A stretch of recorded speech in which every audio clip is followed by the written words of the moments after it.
বাগানে ফুল গাছে পানি দিচ্ছি পাইপ দিয়ে, আর আমার কোলে নূর। ঠোঁট নাড়িয়ে একটা নসিদও গাইছি। কিছু কিছু নসিদ আছে যা একবার শুনলে হাজারবার শুনতে ইচ্ছা হয়, গাইতেও ইচ্ছে হয়। এগুলোতে দিনের ঘ্রাণ মেলে। ফজরের নামাজ পড়ে তেলাওয়াত শেষে এসেছি বাগানে। আম্মু আর রোজা হয়তো কিচেনে, রেজওয়ানও উঠে গেছেন দেখেছি। আল্লাহর এক বান্দা একটা ওয়াক্ত নামাজও পড়েন না। গতকাল থাপ্পড় মারার পর থেকে উনার মুখোমুখি হয়নি। আমি ঘুমিয়ে যাওয়ার অনেকক্ষণ পর হয়তো উনি রুমে এসেছিলেন। ডিনার করে কোথায় যেন গিয়েছিলেন। আম্মুকে বলে আর্জেন্ট কাজ আছে। সকালে উনি উঠে ওয়াশরুমে যাওয়ার পরেই আমি চুপি চুপি রুম থেকে বের হয়ে এসেছি নূরকে নিয়ে বাগানে। আসলে আমার একটু একটু ভয় করছে। মনে মনে ভাবি যদি উনি আমায় আবার থাপ্পড় দেন। বিষয়টি তো আত্মসম্মানের। যাকগে, এসব ভেবে কী লাভ? আল্লাহ আছেন, তিনি সব ঠিক করে দেবেন ইনশাআল্লাহ। রেজওয়ান ধীরে ধীরে বাগানের দিকে আসে চারিদিকটা দেখার জন্য। তখনই দেখতে পাই একদিকে নুজা ফুল বাগানে পানি দিচ্ছে। নুজাকে দেখেই গতকাল রাতের কথা মনে পড়ে যায়, কিন্তু রাগ হয় না, কারণ দোষটা ওরই। সত্যিই তো, একজন মানুষকে টাচ করার আগে তার অনুমতি নেওয়া জরুরি। রেজওয়ান ট্রাউজারের পকেটে হাত ঢুকিয়ে হেলে দুলে নুজার দিকে এগিয়ে যায়। নুজার কাছাকাছি যেতেই স্পষ্ট গলায় শুনতে পায়, তো ওইলুস সাউ কি ইয়াবকা ফি ইকতিরাবি ফাকিরুন ফিল ইয়াই মিন আস সিয়াবি ওয়াসাল ইয়ামান কি দুনিয়া আর দাওয়াবি। এটা শুনে রেজওয়ানের মনটা ঠান্ডা হয়ে যায়। সত্যি কি সুন্দর গলা এই মেয়েটার। আরবি উচ্চারণও দারুণ, একেবারে তারের মতো স্পষ্ট। মনে হচ্ছে কোনো দক্ষ হাফেজ বা কারি কেরাত করছেন। আমি এদিকের গাছে পানি দিয়ে অন্যদিকে যাব, তখনই মনে হলো আমার পেছনে কেউ দাঁড়িয়ে আছে। ধীরে ধীরে ঘাড় ঘুরিয়ে পেছনে তাকাই। ভেতরটা ধূপ করে উঠে যায়। জানতাম কেউ আছে, কিন্তু তারপরও কেন এমন ধূপ করে উঠলো আমার অন্তর। রেজওয়ান দাঁড়িয়ে আছেন আমার দিকে তাকিয়েই, ট্রাউজারের পকেটে হাত রেখে। যাক, এই লোক অন্তত আজ হাফ প্যান্ট পরেননি। লম্বা সাদা ট্রাউজার আর নীল একটা টি শার্ট পরে আছেন। রোদের অল্প আলোয় ঝিকঝিক করছে ওনার সুদর্শনতা। উনি সেই মেলটি স্মাইল দিয়ে আমার দিকে তাকিয়ে আছেন। আমি ভ্রু কুঁচকাই, তবে কিছু বলি না। কি বলবো? যাই বলি তাই হয়ে যায় দোষ। উনি নিজের ঠোঁটে সেই হাসিটা রেখেই আমার দিকে এগিয়ে এসে বলেন, দাও পাইপটা, আমি পানি দেব। হঠাৎ পাইপ চাইছো কেন? আমি অবাক গলায় বলি, পাইপ দিয়ে? উনি বলেন, আরে দাও তো। আমি দিয়ে দিই। উনি পাইপ হাতে নিয়ে মুচকি হেসে ফুল গাছে পানি দিতে দিতে আমার দিকে ঘাড় কাত করে তাকিয়ে আবারও মুচকি হাসেন। অদ্ভুত, এই রেজওয়ান পাগল হয়ে গেলেন নাকি? খালি হাসছেন। এসব ভেবে যখনই একটু অন্য মনুষ্য হই, তখনই পানির ছোঁয়া গায়ে লাগে। আমি বুঝতে পেরেই তাড়াতাড়ি নূরকে নামিয়ে দেই, না হলে ওর জ্বর আসবে। রেজওয়ান পাইপটা আমার দিকে ধরে আছেন, মুখে শয়তানি হাসি নিয়ে আমার মুখে ছুঁড়ে মারছেন পানি। কিছু বলতে পারছি না, মনে হচ্ছে পানিতে হাবুডুবু খাচ্ছি। হাত চোখ মুখ চেপে আছি, চিৎকার করে বলি, রেজওয়ান কি করছেন? এটা কি গরুর মতো কাজ করলেন? রেজওয়ান এটা শুনে পাইপের সুইচ বন্ধ করে মাটিতে ফেলে দেন। আমি চোখ খুলে দেখি আমায় একেবারে ভিজিয়ে দিয়েছেন এই অমানুষ কাণ্ডহীন পুরুষ। দাঁত চেপে ফুঁসে শ্বাস নিয়ে উনার দিকে তাকাই, দেখি উনি বুকে হাত গুজে নিতে নিতে বলছেন, গতকাল রাতে যে অসভ্যতা করেছিলে তার শাস্তি এটা, বুঝলে মিস নুজা? নুজা আবার এভাবে ডাকলো। আমি নিজের হিজাব ঝাড়তে ঝাড়তে গলার সুর বড় করে বলি, ভুল হয়ে গেছে আমার, ভুল, খুব বড় ভুল। আমার এতটুকু কথা শুনেই রেজওয়ান ভাব নিয়ে বলেন, ভুল যখন করেছো শাস্তি তো পেতেই হবে, তবে স্বীকার করেছো এটাই অনেক। I like it. উনার এই হারামি কথা শুনে দাঁত চেপে ওনার নীলচে চোখের দিকে তাকিয়ে তিক্ত গলায় বলি, হ্যাঁ স্বীকার করছি, ভুল হয়েছে আমার। গতকাল একটা না বেশ কয়েকটা থাপ্পড় দেওয়া উচিত ছিল আপনার। এটাই ভুল হয়েছে আমার, চরম ভুল। এটা শুনে রেজওয়ান নিজের হাসি মুখটা নিমিষেই শক্ত করে নিয়ে বলেন, আমিও চাইলে তোমায় থাপ্পড় দিতে পারতাম, কিন্তু দেইনি। জানো কেন?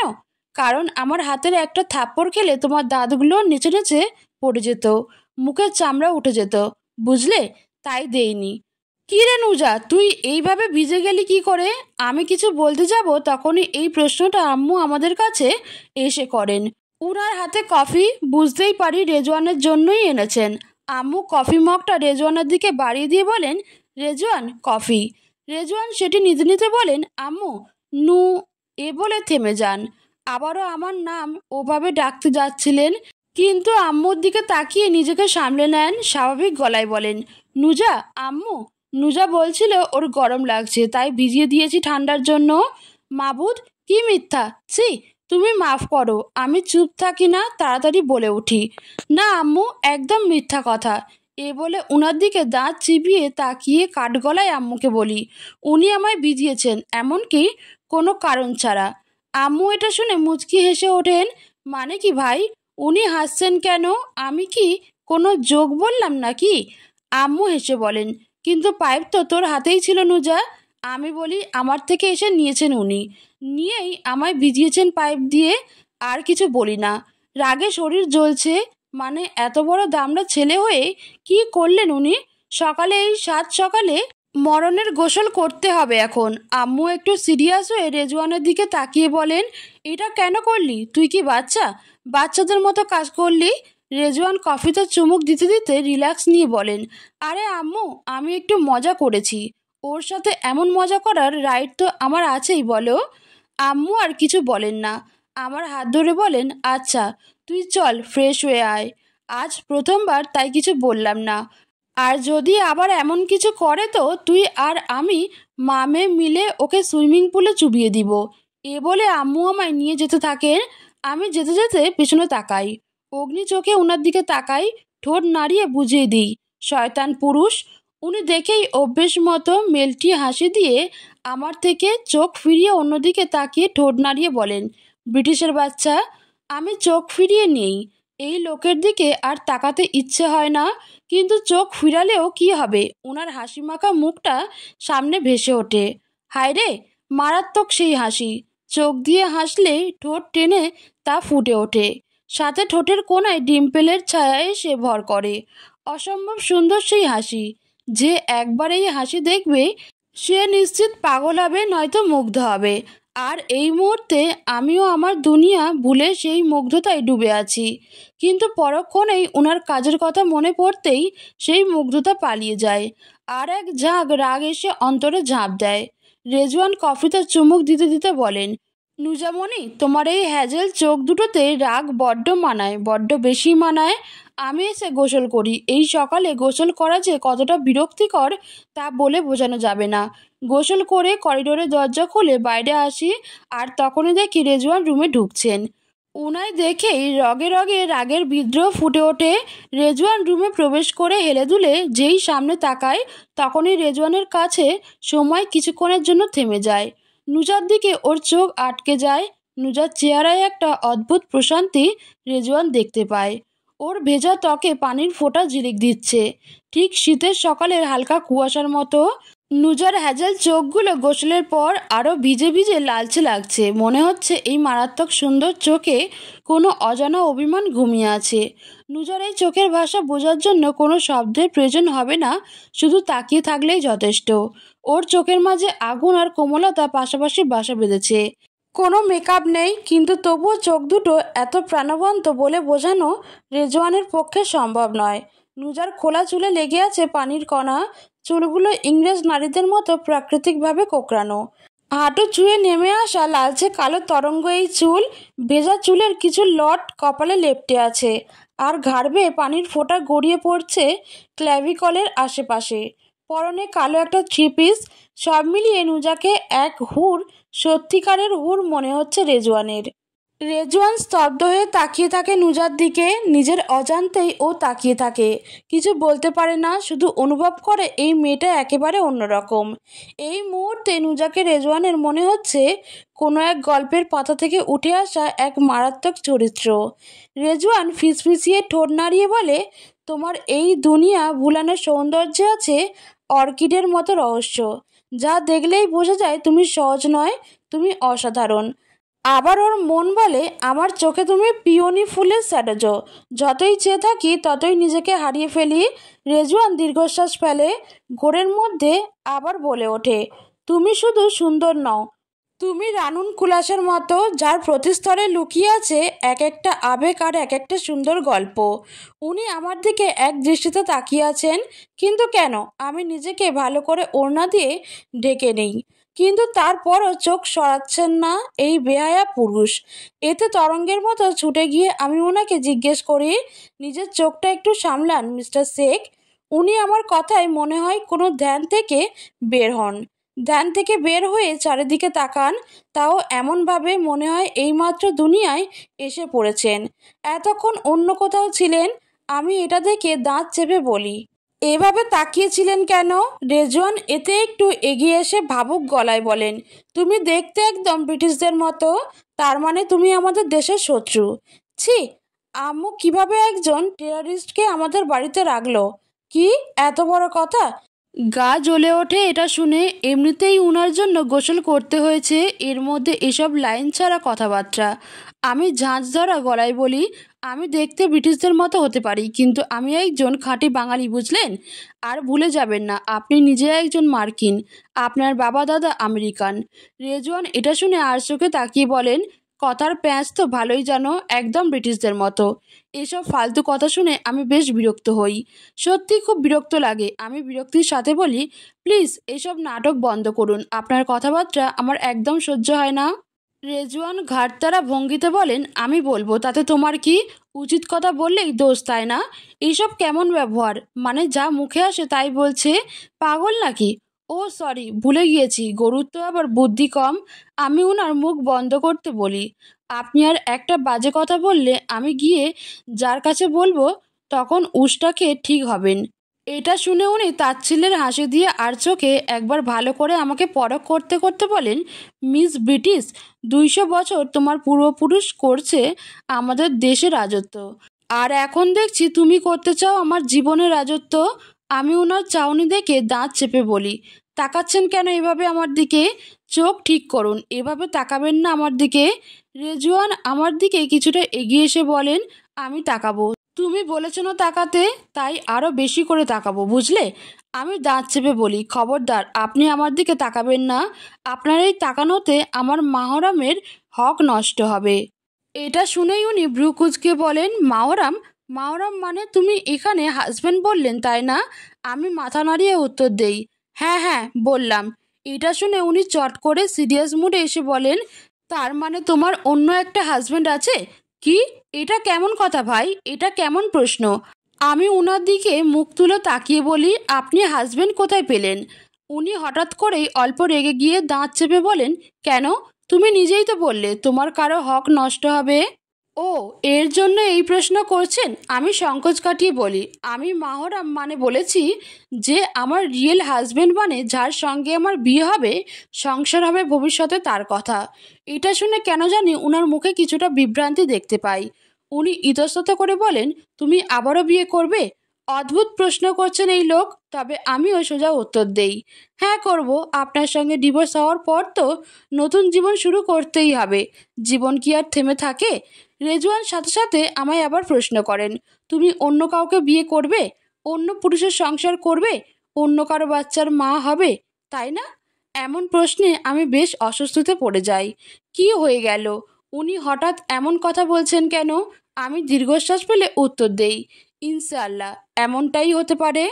নুজার এই উত্তর শুনে রেজওয়ানের কলিজা ধকধক করতে শুরু করে, ঠোঁটজোড়া কেন জানি অল্প তিরতির করে কাঁপতে থাকে, মনে হচ্ছে কলিজাটা লাফিয়ে বেরিয়ে আসবে। কিন্তু হঠাৎ এমন অনুভূতি কেন হচ্ছে রেজওয়ানের, জানে না এই অনুভূতির নাম কি, অর্থ কী, শুধু জানে ওর কষ্ট হচ্ছে। নুজা অন্য সংসারে যাবে এটা শুনে। রেজওয়ান নিজেকে বোঝায়, নুজা তোর কেউ না, ও অন্য সংসারে যাক বা মরে যাক, তা তো তোর কি? কিন্তু মন বলে, ও তো আমার সংসারের রানী, তাহলে ও কেন অন্য কারো সংসারে যাবে? রেজওয়ান দাঁড়িয়ে ভাবতে থাকেন, দূর ভাবুক, যার যা ইচ্ছে। আমি নিচে যাওয়ার জন্য পা বাড়াই, কারণ অফিসে যেতে হবে, নাস্তা করতে হবে। উনি থাকুক দাঁড়িয়ে উনার মতো করে। আমি লিভিং জোনে পা রাখতেই রেজওয়ান পিছন থেকে বলে ওঠেন, তুমি সত্যিই অন্য সংসারে চলে যাবে, থাকবে না এখানে? উনার প্রশ্ন শুনে নিজের অজান্তেই আমি থেমে যাই, থমকে দাঁড়িয়ে যাই। কী সব অদ্ভুত প্রশ্ন করছেন এই লোক, কখনো এটা কখনো ওটা। আমি কি সত্যিই অন্য কারোর সংসারে চলে যাব? এই প্রশ্ন করছেন এখন? আমার তো চলেই যেতে হবে, আপনি তো রাখবেন না আমায়। বিশ্বাস করুন, যদি আপনি আমায় বুকে আগলে নিতেন তবে আমিও আপনার হয়েই থেকে যেতাম। কিন্তু মুখে এগুলো না বলে দীর্ঘশ্বাস ফেলে ঘাড় ঘুরিয়ে ওনার দিকে তাকিয়ে বলি, যেখানে মূল্য নেই সেখানে থাকতে নেই। এই বলেই চুপচাপ ব্যস্ত পায়ে রুম থেকে বেরিয়ে আসি, কারণ ওখানে থাকলে এই পুরুষ আমার প্রশ্ন করতে করতে মেরে ফেলবে। আর তার সঙ্গে বেশি কথা বলতে আমার রুচিতে বাঁধে। তার সঙ্গে কেন আমি কথা বলবো? কে হয় সে আমার, যে আমার বিয়ের পরের দিনই ফেলে যেতে পারে? তার সঙ্গে কিসের এত ফিরিত? এখন থেকে যত পারি কম কথা বলবো, প্রয়োজনের বাইরে একটি শব্দও বলবো না, আর বলা উচিতও না। নুজা যেতেই রেজওয়ান ধপ করে বেডে বসে পড়ে, দুই হাত দিয়ে মাথা চেপে ধরে অস্থির হয়ে বলে, রেজওয়ান থাম, তুই থাম, নিজেকে কন্ট্রোল কর। নিজের ফিলিংসকে এতটা সস্তা বানাস না। নুজার প্রতি ফিলিংস আনা ভুল। ও তোর যোগ্য না, বা তুই ওর যোগ্য না। ওর সুন্দর একটা লাইফ পাওয়ার অধিকার আছে। তোর মতো মানুষের সঙ্গে জুড়ে গেলে ওর মতো নিষ্পাপ একটা প্রাণ, নিষ্পাপ একটা জীবন ধ্বংস হয়ে যাবে। জোরে জোরে শ্বাস নিয়ে ভাবে, ও এতিম একটা মানুষ, নিশ্চয়ই ছোটবেলা থেকে অনেক সাফার করেছে। তাই আমার সঙ্গে ওকে জুড়ে আর ওর জীবনটাকে কষ্টকর বানাতে চায় না। ও বাঁচুক, ও শান্তিতে বাঁচুক। কিন্তু কারো সংসার করবে, করুক, তাতে আমার কি? আমার হঠাৎ এমন কষ্ট হচ্ছে কেন?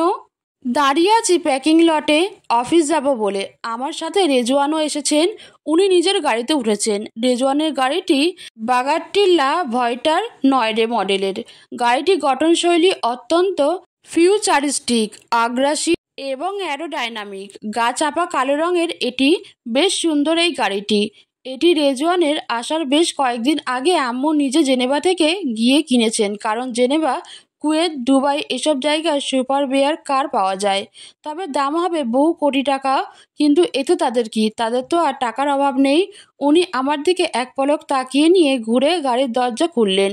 তারপর আবার আমার দিকে তাকিয়ে বললেন, তুমি আমার গাড়িতে যেতে পারো চাইলে। বাহ! আমায় অফার করছে নিজের গাড়িতে যাওয়ার জন্য। মতলবটা কি? কোনো শয়তানি করবে না তো? আমায় গাড়িতে নিয়ে যদি অ্যাক্সিডেন্ট করিয়ে মেরে ফেলে? না না, এসব নিয়ে কেন ভাবছি? মূল কথা তো, আমি আমার জীবনে ওনার গাড়িতে কখনোই উঠব না, নিজের ইচ্ছায়, কাজ ছাড়া। তাহলে এত ভাবার কি? তাই আমি সাফ সাফ বলি, জি না, আমার প্রয়োজন নেই। এটা শুনে আমার দিকে উনার নীলচে চোখ রুক্ষ হয়ে চেয়ে বলেন, তোমায় গাড়িতে উঠতে বলছি না, ড্রাইভ করে নিয়ে যেতে বলছি। ভুলে গেছো তুমি আমার সেক্রেটারি? দেখুন তো কেমন কথা। আমি জানতাম এমনই কিছু বলবে, তাই আমি বলি, দয়া করে ঘড়িটা একটু দেখুন। এখন সময় 8টা, আর অফিস ডিউটি শুরু 9:30 হতে। এটা শুনে রেজওয়ান দাঁত চেপে চোখ বুজে নেন। আমি স্পষ্ট দেখতে পাই ওনার মুখে রাগের লেশ ফুটে উঠেছে, কপালের রগও ফুলে উঠেছে। বাট এইটুকুতেই এত রাগার কি ভাই? এত রাগ কেন? উনি নিজেই নিজেকে সামনে দীর্ঘশ্বাস ফেলে আমার দিকে রাগী চোখে তাকিয়ে বলেন, যদি এখন না আসে তবে মনে রেখো, আজ সারাদিন অফিস টাইমে তোমায় ড্রাইভ করাবো। আমি এসবে ভয় পাই নাকি? এসব হুমকিতে অন্তত নুজা ভয় পায় না। আমিও সুন্দর করে উত্তর দেই, আপনি আমায় ফোর্স করে ড্রাইভ করাবেন, আমি আপনাকে অ্যাক্সিডেন্ট করে মারবো, তো হিসেব হবে বরাবর। এটা শুনে উনি রাগে ফুঁসতে ফুঁসতে বলেন, আজ শুধু অফিস টাইম শুরু হোক, তখন দেখবে কি করি আমি তোমায়। এ বলেই রেজওয়ান গাড়িতে উঠে গাড়ি নিয়ে বেরিয়ে যান। রেজওয়ান যেতেই দেখি নূর এসছে পার্কিং লটে, কিন্তু ওকে তো নিতে পারবো না। কিন্তু কি করব? আজ আম্মুও বাড়িতে থাকবেন না, রোজাও অফিসে থাকবে, আমিও থাকবো না। কি করে নিয়ে যাই? আচ্ছা, নিয়েই যাই। লুকিয়ে রাখবো? নূরকে লুকিয়ে না রাখলে ওকে দেখে নিলে রেজওয়ান গরুর মতো কা কা করে চিল্লাবে। রেজওয়ান, তারিফ, এরিফ, আরিজ বসে আছে একটা ছোট্ট শপে, যেখানে flower shop, bakery, ice cream parlour আর কফির জন্য কয়েকটা টেবিল সহ কফি শপও রয়েছে। ওরা এখানে নীরবে বসে মিশন নিয়ে কথা বলছে, কি থেকে কি করবে কিছুই বুঝতে পারছে না। যে পথ বেছে নিতে চায় সেই পথই বন্ধ। অনেকক্ষণ কল্পনা জল্পনার পর একটা সিদ্ধান্তে আসে ওরা। রেজওয়ান অফিস থেকে 3টার দিকে এখানে চলে এসেছে, আর এখন বিকেল 5টা। নুজা ইচ্ছে মতো কাজ করিয়েছে আজ, নুজাকে হন্তদন্ত করে মেরেছে। এতে যদি নুজার ইগো একটু কমে, একটু ভয় পায় রেজওয়ানকে, এই উদ্দেশ্যেই করেছে ও। কথাবার্তা শেষে আরিজ দীর্ঘশ্বাস ছেড়ে বলে, ভাই কতক্ষণ ধরে শুধু ড্রিঙ্কস আর কফি গিলে যাচ্ছি, কেক টেক দেখছি আছে, চল কিছু ডেজার্ট ট্রাই করি। তারিফ বলে, হ্যাঁ ভাই খাওয়া যাক, অনেক খিদে পেয়েছে। রেজওয়ান এদের এসব কথায় বেশ বিরক্ত, তার এই বন্ধুগুলো সারাদিন শুধু হাঁসের মতো খাই খাই করে। এরিফ বলে, আচ্ছা তাহলে অর্ডার করি। তখনই আরিজ বলে, ওয়েট ওয়েট, এই ড্রিঙ্কস কফি এগুলোর বিল অলরেডি আমি পে করেছি, এখন সবাই নিজের বিল নিজে পে করবে। আর যে পে করবে না মানে বুঝে নিব সে ডিজার্ট খায়নি, সে কুকুরের মতো মুত খেয়েছে। খাবার নিয়ে কথা শুনে তারিফ পা বাড়িয়ে ওর পেটের নিচে কিক মেরে বলে, আরে এটা খাবার, খাবার নিয়ে অন্তত এমন আজে বাজে বলিস না। রেজওয়ান অর্ডার দেয়, তারপর সবাইকে বলে, আমার কাছে একটা প্ল্যান আছে। সবাই বলে, কি? রেজওয়ান হেসে বলে, আচ্ছা আমরা যদি বিল না দিয়েই বেরিয়ে যাই, দেখ শপের মালিক একটা মেয়ে আর সে অনেক বিজি, এটা নতুন একটা এক্সপিরিয়েন্স হবে। সবাই মত দেয় এতে, কারণ এদের শয়তানি ছাড়া থাকতে ভালো লাগে না। কিন্তু এরিফ বলে, না ভাই এটা ঠিক নয়। তারিফ এরিফকে চোখের ইশারায় বুঝিয়ে দেয় মেনে নিতে, টুইস্ট আছে, এরিফ মেনে নেয়। রেজওয়ান বলে, তাহলে চল বের হওয়া যাক, প্রথমে এরিফ যাবে, পরে তারিফ, তারপর আমি, শেষে আরিজ। ওকে। আরিজ এটা শুনে মলিন গলায় বলে, আমি লাস্টে। তারিফ এটা শুনে বলে, আরে বেটা তুই ভয় পাচ্ছিস, কাপুরুষ হয়ে গেলি নাকি? এতে আরিজ বলে, না না ভয় পাবো কেন, তোরা যা, আমি লাস্টেই আসবো। এরিফ ধীরে ধীরে সব থেকে বেরিয়ে আসে, তারপর তারিফ। কিন্তু যখন রেজওয়ান বের হবে তখনই ক্যাশ কাউন্টারে আরিজ দেখে ও দাঁড়িয়ে আছে। এটা দেখে আরিজের তো ভয় হতে শুরু হয়, না জানি রেজওয়ান কট খেয়ে গেছে নাকি। যদিও রেজওয়ানের মুখে মাস্ক ছিল, তবুও যদি কেউ চিনে নেয় তাহলে তো মান সম্মান শেষ। এদিকে রেজওয়ান নিজেই মাইসার কাছে গিয়ে দাঁড়ায়। হ্যাঁ, এতক্ষণ যে শপে ওরা ছিল ওটা নুজাদেরই শপ, তবে এটা রেজওয়ানের অজানা। রেজওয়ান মাইসাকে বলে, মিস, ওই কর্নারের টেবিলে যে ছেলেটা বসে আছে আমি তার বন্ধু, ও আমাদের ট্রিট দিয়ে এখন বিল না দিয়ে কেটে পড়ার ধান্দা করছে, আপনি ওর থেকে বিল নেবেন কিন্তু ও পালাতে পারে। মাইসা এটা শুনে বিল চেক করে দেখে, হ্যাঁ সত্যি তো, বিল এখনও পে করা হয়নি। মাইসা বিল চেক করে সামনে তাকায়, দেখে কেউ নেই, মানে রেজওয়ান চলে গেছে। রেজওয়ানকে সুন্দর মতো পাস হতে দেখে আরিজ কিছুটা সাহস নিয়ে এগোয়। এটা আসলে অন্যরকম এক্সপিরিয়েন্স। আরিজ মান সম্মানী ব্যক্তিদের মতো কাউন্টারের সামনে দিয়ে যাওয়ার সময় মাইসা ওর সামনে বিলটা ধরিয়ে দিয়ে বলে, মিস্টার, বিলটা পে করে যান। শেষ। আরিজ কট খেয়ে গেছে, এখন আর কি করা, বিল তো দিতেই হবে।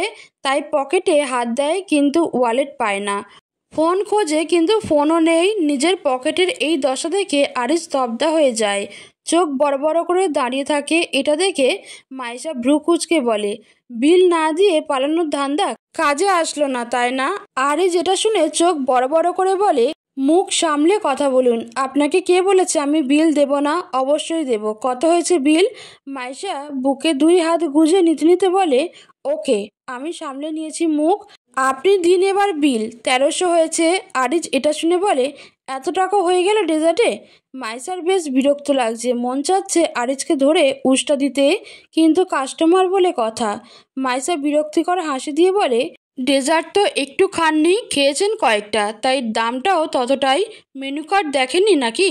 আরিজ দীর্ঘশ্বাস ছেড়ে বলে, আচ্ছা চলুন আমি বাইরে থেকে এনে দিচ্ছি, ওখানে আমার ফ্রেন্ডরা আছে, আমার ওয়ালেটও গাড়িতে। মাইশার খুব অসহ্য লাগছে, কিন্তু তারপরও আরিজের সাথে বাইরে আসে। শপের বাইরে এসে আরিজ মাথায় হাত, না আছে তাদের টোসলা, না আছে তার বন্ধুরা। আসলে রেজওয়ান তারিফকে আলগোছে টেক্সট করে বলেছিল আরিজের সাথে প্র্যাঙ্ক করতে, তাই এমন করেছে। আরিজকে ফাঁসি ওরা তিনজন উধাও। আরিজ কিন্তু কম না, ও লিমিট ছাড়া ফাজিল। রাত বিরাতে কল দিয়ে প্র্যাঙ্ক করবে, সিরিয়াস সময়ে ফাজলামি করবে, তাই ওর সাথে এই মজা ওরা করেছে। আরিজ চারপাশে কাউকে না দেখে বুঝে যায় আজ সে কট খেয়েছে, তাই যান বাঁচাতে দৌড় দিতে নেয়, কিন্তু মাইসা ওর হুডির কেপ ধরে ওকে আটকে দেয়। আরিজ আটকা পড়ে ধীরে ধীরে পিছনে তাকিয়ে অসহায় গলায় বলে, বোন রে আমায় মাফ করে দাও, গরিব মিসকিন ভেবে মাফ করে দাও, আমি ফেঁসে গেছি, আমায় আমার বন্ধুরা বাঁশ দিয়ে গেছে। মাইসা ওর হুডি ধরে টেনে নিয়ে যেতে যেতে বলে, সমস্যা নেই, আপনি এর বদলে আমার কিছু থালা বাসন ধুয়ে দিন, তাহলে এমনিতেই মাফ হয়ে যাবে ভাই। আর কি করা, বেচারা আরিজ এখন বিল পরিশোধ করতে থালা বাসন ধোয়। হায় রে কপাল, আমেরিকার মেয়রের ছেলে এখন বাংলাদেশে এসে থালা বাসন মাজছে। আরিজ মনে মনে বলে, তোদের সবগুলোর যদি আমি হাঁসের মুদ না খাওয়াই তো আমি আরিজ না, সালা ইতরের ইতররা। এ বলে প্লেট ধুতে থাকে। মাইসা এসে ধমক দিয়ে বলে, হচ্ছে না, আরও সুন্দর করে ধুন। নুজা আর রোজা সারা অফিস তন্ন তন্ন করে নূরকে খুঁজছে, কিন্তু পাচ্ছে না। নুজা পাগল হয়ে যাচ্ছে ওকে খুঁজে না পেয়ে। নুজা অফিসের ভেতর খুঁজছেন, আর রোজা অফিসের নিচে যে ফুলের টবগুলো লাগানো আছে সেগুলোতেও খুঁজছে। ঠিক তখনই রোজার সামনে একটা সাদা টেসলা এসে অফিসের সামনে থামে। প্রথমেই নিক ব্র্যান্ডেড কালো হুডি আর ট্রাউজার পরা রেজওয়ান বেরিয়ে আসে। তারপর সেম লাল হুডি আর ট্রাউজার পরা এরিফ বেরিয়ে আসে। তারপর সাদা হুডি পরা তারিফ বেরিয়ে আসে। তারিফকে দেখেই রোজা নিজের মুখ লুকাতে অফিসের ভেতর চলে যেতে নেয়। ঠিক তখনই পিছন থেকে রেজওয়ান বলে ওঠে, কিরে শাকচুন্নি, অফিসে কাজ নেই, বাইরে কি খুঁজছিস? রোজা থেমে যায়, ঘাড় ঘুরিয়ে মুচকি হেসে দাঁত চেপে বলে, তাতে তোর কি রে হারামজাদা? এটা শুনে রেজওয়ান এগিয়ে এসে রোজাকে ধমক দিয়ে বলে, সম্মান দিয়ে কথা বল, আমি তোর অফিসের বস, এখন ভাই না। রোজা বিরক্ত হয়ে বলে, অসম্মানীয় ব্যক্তির আবার সম্মান? হায় মাবুদ। তারিফ রোজাকে একবার পরখ করে নেয়, মেজাজ তুঙ্গে উঠে যায় ওর। বেয়াদব রোজাটা বোরকা পরেছে কিন্তু নিকাব পরে নাই, মুখ দেখা যাচ্ছে, কালো হিজাব বাঁধা মাথায়। গতকাল পার্টিতেও বেয়াদবের মতো ডল সেজে গিয়েছিল, যদিও হিজাব বাঁধা ছিল, কিন্তু তারপরও মুখ তো দেখা গেছে। রোজা এগিয়ে এসে কৌতূহল নিয়ে এরিফকে বলে, এরিফ ভাইয়া, আরিস ভাইয়া কই? এটা শুনেই এরিফ থতমত খেয়ে যায়। কি যে হচ্ছে বেচারা আরিজের একমাত্র আল্লাহ জানে। এরিফ নিজেকে সামলে বলে, ও ও আছে, একটা কাজে আটকে গেছে। আমি নিচে এসে নূরকে কোথাও খুঁজে পাইনি, মাথা নষ্ট হয়ে গেছে আমার, কি করব ভাবতে পারছি না। কোথায় গেল ও? আমার ছাড়া কখনোই কোথাও যায় না, কিন্তু আজ কি হলো? আমি নিচে এসে দেখি রেজওয়ান দাঁড়িয়ে আছেন, সাথে দুটো লাল সাদা হুডি পরা লোক, সাথে রোজা দাঁড়িয়ে কথা বলছে। একে বলেছিলাম নূরকে খুঁজতে, কিন্তু ও এসব করেছে। রোজা আমার দিকে তাকায়, রোজার তাকানো দেখে এরিফ, রেজওয়ান সবাই নুজার দিকে তাকায়। নুজাকে এমন পুরোটা পর্দা ঘেরা দেখে তাদের বুঝতে কষ্ট হয় না এটাই নুজা। রোজা আমার দিকে এগিয়ে এসে বলে, ওকে পাইনি ইয়ার, কোথায় গেল? আমি রোজার হাত টেনে ওকে অন্যদিকে নিয়ে বলি, বোন দয়া করে আস্তে কথা বল, তোর ভাই যদি জানেন আমি আবারও নূরকে অফিসে এনেছি তো আমার কিচ্ছে খতম হয়ে দেবে। রোজা মাথা নাড়িয়ে বলে, আচ্ছা, কিন্তু ওই যে কথায় আছে না, যেখানে বাঘের ভয় সেখানেই সন্ধ্যা। আমরা পিছন ফিরতেই দেখি রেজওয়ান দাঁড়িয়ে আছেন আমার পিছনে। আমি আর রোজা উনাকে দেখে স্বাভাবিক হওয়ার চেষ্টা করি। রোজা মেকি হেসে উনাকে পাশ কাটিয়ে চলে যায়। আমি মাথা নিচু করে চলে যেতে নেই, কিন্তু উনি যেতে দেন না, আবারও আমায় বেহায়ার মতো টাচ করেন। আমার বাহু টেনে ধরে আমায় নিজের সামনে দাঁড় করান। আমার হাতাখানা মনে হয় এই লোক ছিঁড়ে নেওয়ার প্রতিজ্ঞা করেছে, ছিঁড়েই শান্ত হবে। এভাবে আমায় ধরায় আমি বেশ ঘাবড়ে যাই, কারণ যদি অফিসের কেউ দেখে তো কি না কি ভাববে। এমনই কতই না কত কথা বলে। আমি দাঁত চেপে রেজওয়ানের যেই হাতে আমার বাহু টেনে ধরেছেন সেই হাতে তাকিয়ে শান্ত গলায় বলি, রেজওয়ান এটা অফিস, ছাড়ুন হাত। এমনিতেই চিন্তায় মরি, এর মধ্যে উনার এমন আচরণ, সবসময় এইসব। কার ভালো লাগে এসব শুনি? এসব সত্যিই বেশ দুষ্কর। রেজওয়ান আমায় জিজ্ঞেস করেন, কি হয়েছে, এমন করছো কেন? কিছু একটা হয়েছে তাই না? আমি ওনার হাত নিজের থেকে ছাড়াতে ওনার হাত ধরে বলি, কিছু হয়নি, প্লিজ ছাড়ুন। রেজওয়ান এটা শুনে বলেন, না ছাড়বো না, আগে বলো কি হয়েছে। আমি আমতা আমতা করে বলেই দেই, নূরকে খুঁজে পাচ্ছি না। এটা শুনে উনি আর চোখে আমার দিকে তাকিয়ে বলেন, তার মানে তুমি ওকে অফিসে নিয়ে এসেছো, রুলস ব্রেক করেছো। ইস, এ না। এখন আমায় ধরে আচ্ছা মতো ধুয়ে দেয়। আমি মাথা নিচু করে বলি, আসলে বাড়িতে কেউ ছিলেন না, তাই নিয়ে এসেছিলাম।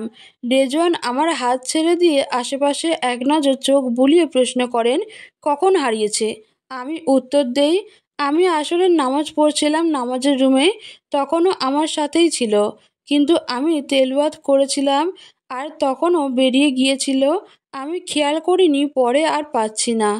এটা শুনে রেজওয়ান তিক্ত সুরে, অফিস আর আসরের পরে কি তেলাওয়াত করার জায়গা? কি লোক, তেলাওয়াত করি এটা নিয়েও বলে। আমি ওনাকে বুঝিয়ে বলি, আরে না, তেলাওয়াত মানে সূরা নামা পড়ছিলাম। এসব তো প্রতি 5 ওয়াক্ত নামাজ শেষে পড়া লাগে, তাই না? ঠিক তখনই ওই দুই বোন আমাদের দিকে এগিয়ে আসেন। লাল হুডি পরা লোকটি রেজওয়ানকে জিজ্ঞেস করেন, রেজ, কি হয়েছে? Any problem? রেজওয়ান দীর্ঘশ্বাস ফেলে বলেন, না ভাই, ওর বিড়ালটা হারিয়ে গেছে। এ কথা শুনে তারা আমার দিকে তাকান। রেজওয়ান আমার দিকে তাকিয়ে লাল হুডি পরা লোকটিকে আমার দিকে ইশারা করে বলেন, এমনিও এরিফ আমার বেস্ট ফ্রেন্ড আর ও তারিফ আমার বেস্ট ফ্রেন্ড। আমি শুধু মাথা ঝাঁকাই। আর কি করব, এরা পরপুরুষ, এদের সাথে অপ্রয়োজনে কথা বলাটা উচিত না, এতে আমার আত্মসম্মানে বাঁধবে। ঠিক তখনই এরিফ লোকটিকে বলেন, বিড়ালের কোনো পিক পাওয়া যাবে? যদি থাকতো তো আমরাও খুঁজে দেখতাম।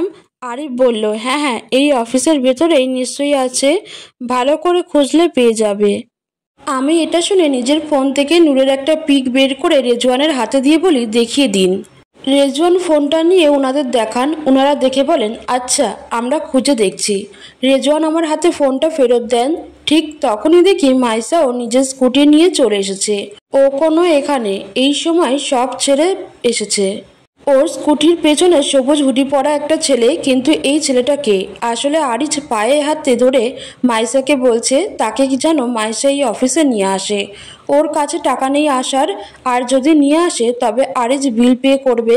যদিও বিল শোধ হয়ে গিয়েছে, কিন্তু তাই মাইসা ওকে নিয়ে এসেছে। স্কুটি থামতেই সেই ছেলেটা দৌড়ে এসে বলে, সালা জানোয়াররা, তোরা আমায় এভাবে বাস? এ বলেই থেমে যায়। হয়তো আমায় দেখে। রেজওয়ানরা তিনজন ওনাকে দেখে হাসতে হাসতে বলেন, ভাই আরিজ, বাসটা কেমন ছিল? আমি বুঝতে পারলাম উনি এদের ফ্রেন্ড। নাম হয়তো আরিজ, কিন্তু উনি মাইসার সাথে এখানে কেন? মাইসা আমার দিকে এগিয়ে এসে হাঁপাতে হাঁপাতে বলে, ভাই তুই এখানে আসিস, ভালোই হয়েছে। আমি এমনিতেই টেনশনে মরছি, এর মধ্যে এই প্যাঁচ। মাইশা এক পলক আরিজের দিকে তাকিয়ে বলে, ভাই নুজা, এই লোকটা আমাদের শপে গিয়ে বিল না দিয়ে চলে আসতে নিচ্ছিল, পরে আমি ধরেছি। রেজওয়ান তো অবাক এটা শুনে। তাদের শপ মানে এটা নুজারও শপ, আর এই শপের মেয়েটা নুজার ফ্রেন্ড? রেজওয়ান বেশ প্যাচে পড়ে গেছে এসব শুনে। আমি মাইসাকে কিছু বলতে যাব, তখনই রোজা পাশ থেকে এসে আরিজের দিকে তাকিয়ে বলে, আরে আরিজ ভাইয়া, তোমার এই অবস্থা কেন? কি হয়েছে তোমার? মাইসার দিকে তাকিয়ে বলে, আরে মাইসা, তুই এখানে কি রে? ভাই গোলক ধাঁধা হয়ে গেল নাকি? আরিজ সবাইকে থামিয়ে বলেন, ওয়েট ওয়েট, আমি বলছি সব। উনার কথায় আমরা সবাই আগ্রহ নিয়ে তাকাই। আরিজ একবার দাঁত চেপে রেজওয়ানদের দিকে তাকান। আরিজের তাকানো দেখে রেজওয়ান, তারিফ, এরিফ চারপাশে তাকান। এমন একটা ভাব করেন মনে হয় ওনারা এইসব কিছুতেই নেই। এই বুঝে আসমান থেকে নেমে এলেন। আরিজ বলেন, আমরা তোমাদের শপে খাবার খেয়েছি। পরে এই শয়তান রেজওয়ানের দিকে আঙুল দেখিয়ে এই শয়তানটা বলে, চলো বিল না দিয়েই বেরিয়ে যাই, এটা অন্যরকম এক্সপিরিয়েন্স হবে। কিন্তু ওরা বেরিয়ে গিয়ে আমায় ফাঁসিয়ে দেয়।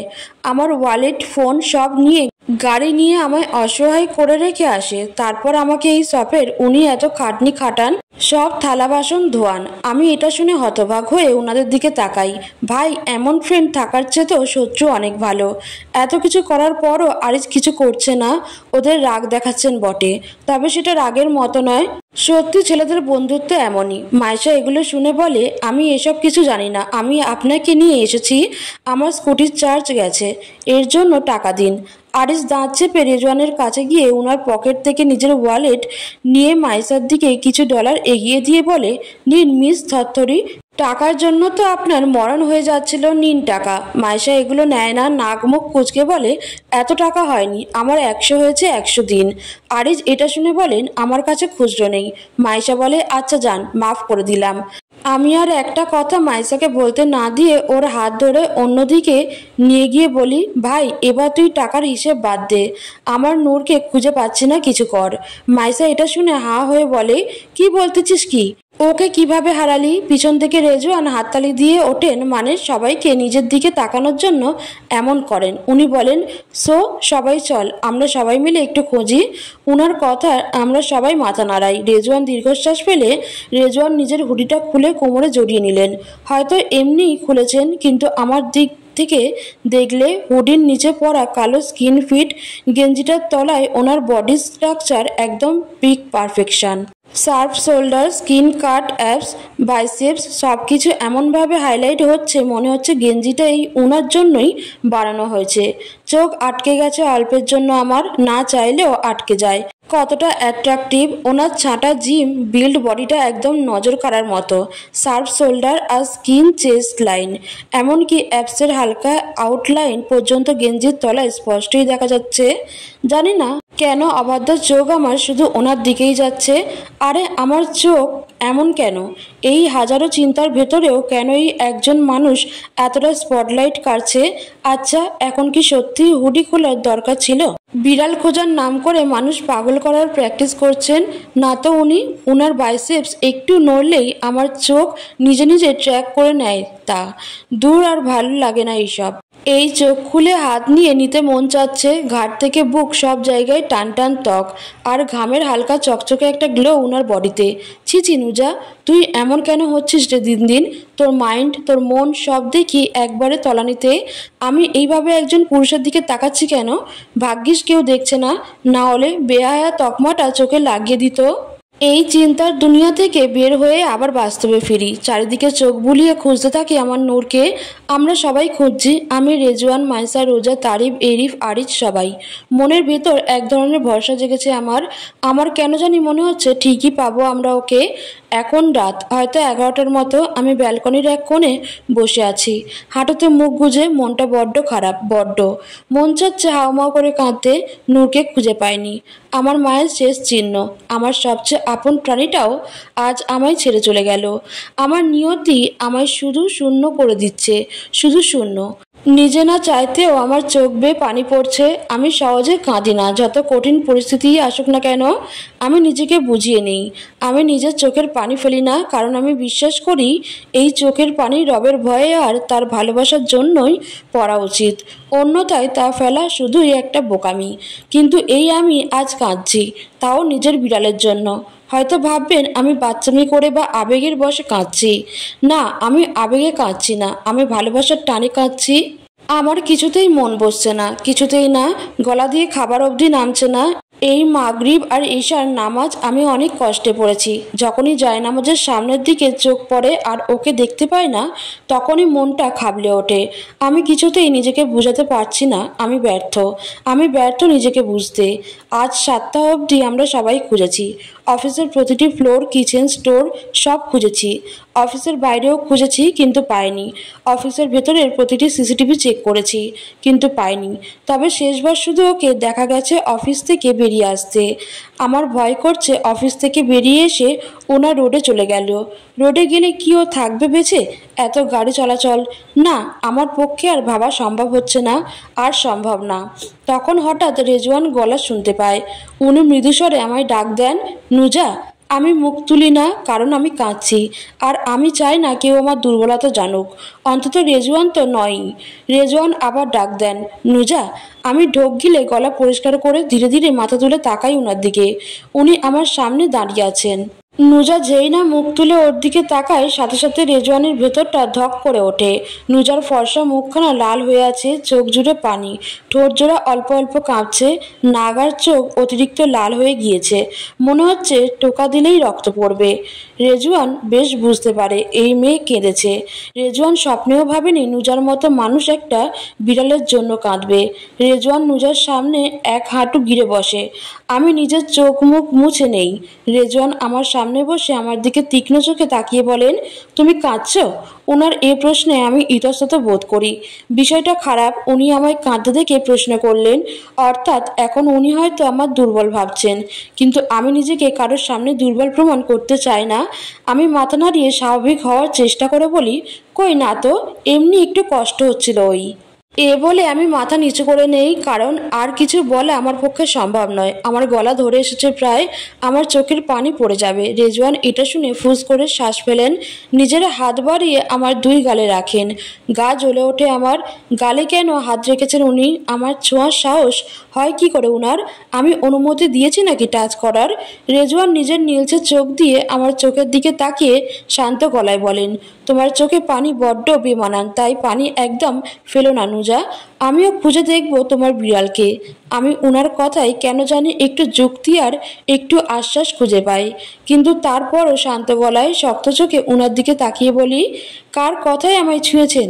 নুজার এই প্রশ্নে রেজওয়ান বেশ বিরক্ত হয়। এই কান্নায় ভেসে যাওয়ার মুহূর্তেও এই মেয়ে নিজের জেদ ধরে রেখেছে।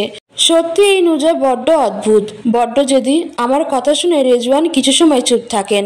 আমার চোখের কোণের পানিটুকু নিজের বৃদ্ধাঙ্গুলি দিয়ে মুছে দেন, তারপর আমার গাল ছেড়ে মৃদু স্বরে বলেন, আমি তোমায় কখনোই বাজেভাবে ছুঁইনি, আর আজও না।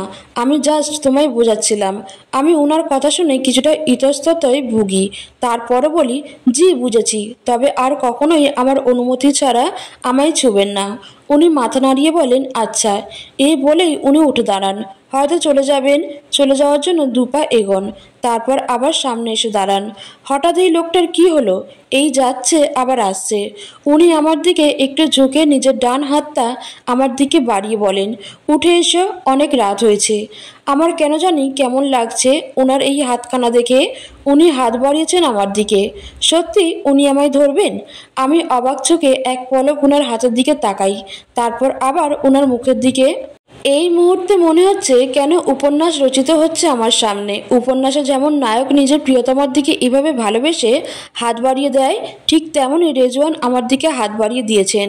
তবে সেটা ভালোবেসে নাকি শুধু ফর্মালিটির জন্য, তা আমার অজানা, আর আমি জানতেও চাই না। আমি কাঁপা কাঁপা হাতে নিজের ডান হাতটা ওনার হাতে রাখি। উনি আলতোভাবে আমার হাতটা নিজের হাতের মুঠোয় নিয়ে আমায় বসা থেকে তোলেন, আমায় ধীরে ধীরে রুমে নিয়ে আসতে থাকেন। আমি শুধু নিজের হাতের দিকে তাকিয়ে রই। উনি কত যত্নে আমার এই হাতখানা আঁকড়ে ধরে রেখেছেন। ইস, যদি বিয়ের পর আমায় ত্যাগ না করতেন, এই এতিম আমির হাতটা যদি এভাবে ধরে রাখতেন, তাহলে কি এমন হতো?